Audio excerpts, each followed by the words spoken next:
Hi friends, welcome to my channel Mahi Useful Information. ನಮ್ಮ ಚಾನಲ್ನ like ಮಾಡಿ, subscribe ಮಾಡಿ ಮತ್ತು ಬೆಲ್ಲೈಕನ್ನ ಕ್ಲಿಕ್ ಮಾಡಿ.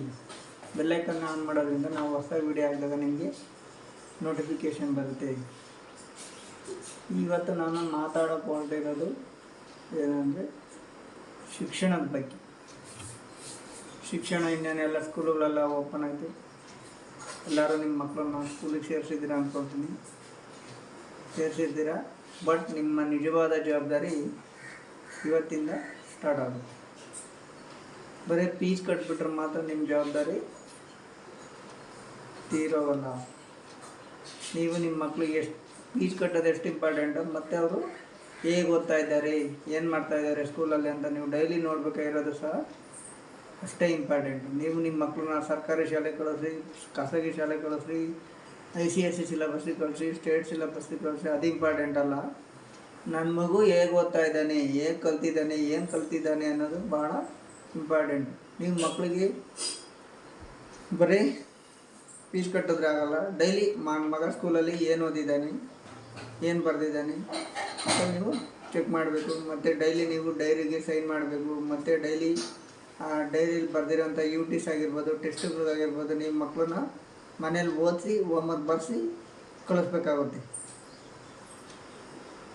ಮತ್ತು ನೀವು ನಿಮ್ಮ ಮಕ್ಕಳನ್ನ ಬರೀ ಸ್ಕೂಲ್ಗೆ ಹಾಕಿದ್ದೀನಿ, ನಾನು 1000 ರೂಪಾಯಿ ದುಡ್ಡು ಕಟ್ಟಿದ್ದೀನಿ ಬಿಡು, ನನ್ನ ಮಗ ಓದ್ತಾನೆ ಅನ್ನೋ ಓವರ್ ಕಾನ್ಫಿಡೆಂಟ್ಲಿ ಇಟ್ಕೊಳಕ್ಕೆ ಹೋಗ್ಬೇಡ್ರಿ. ಎಷ್ಟೇ ಫೀಸ್ ಕಟ್ಟಿದ್ರು ನೀವು ಮಕ್ಕಳ ಬಗ್ಗೆ ಕೇರನ್ನು ತಗೊಳ್ಳೇಬೇಕಾಗುತ್ತೆ. ಬರೀ ಸ್ಕೂಲು ಟ್ಯೂಷನ್ಗೆ ಹಾಕ್ಬಿಟ್ರೆ ನಿಮ್ಮ ಇದು ಜವಾಬ್ದಾರಿ ತೀರೋಗೋದಿಲ್ಲ.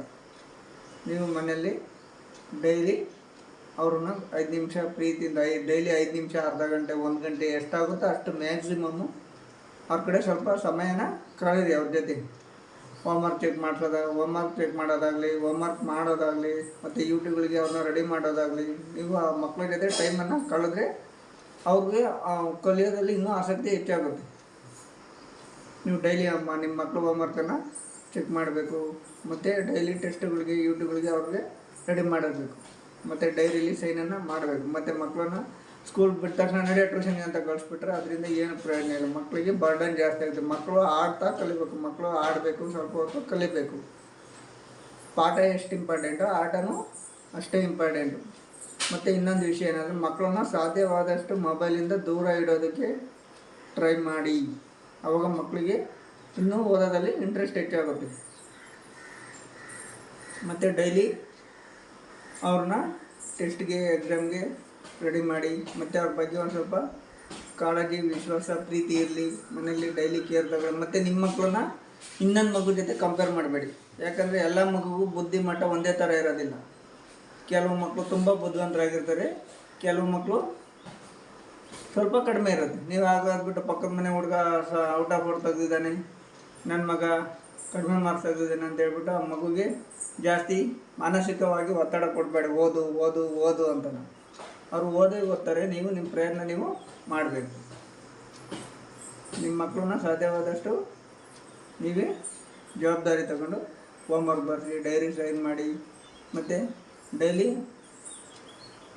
ಅಪ್ಡೇಟನ್ನು ಚೆಕ್ ಮಾಡ್ತಾ ಇರಬೇಕು. ನೀವು ನನ್ನ ಮಗ ಏನು ಓದಿದ್ದಾನೆ, ಇವತ್ತು ಏನು ಹೋಮ್ವರ್ಕ್ ಮಾಡಿದ್ದಾನೆ, ಏನು ಕಲ್ತಿದ್ದಾನೆ ಅನ್ನೋದನ್ನು ನೀವು ನೋಡಬೇಕು.